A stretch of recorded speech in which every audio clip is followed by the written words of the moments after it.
পারলাম না, আর যাদের কথা শুনেছি তাদের খুঁজেও আজকে পেলাম না।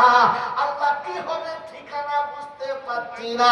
ওদের আল্লাহ রাসূল বলবে আকালা রাসূল ইয়া রাব্বি ইন্না কওমি ইত্তাখাযু হাযাল কুরআনা মাহজুরা।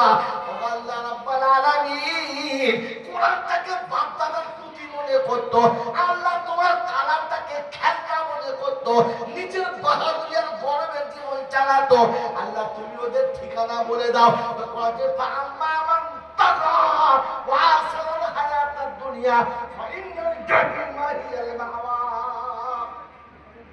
যারা নিজেদের গরমে আর নিজেদের টাকাছে ঘাট কাট করে চলেছে, আমি আল্লাহ ওদের ঠিকানা জাহান্নাম বানিয়েছি। আর দুনিয়ার জিন্দেগি যাদের কাছে বড় ছিল, আখিরাত যারা বুঝতে চায় না, ওদের ঠিকানা জাহান্নাম। খোদায় পাক শোনাচ্ছে। মহতরম দোস্তর বুজুর্গ, আমি আমার জায়গায় চলে এসেছি। আমি আমার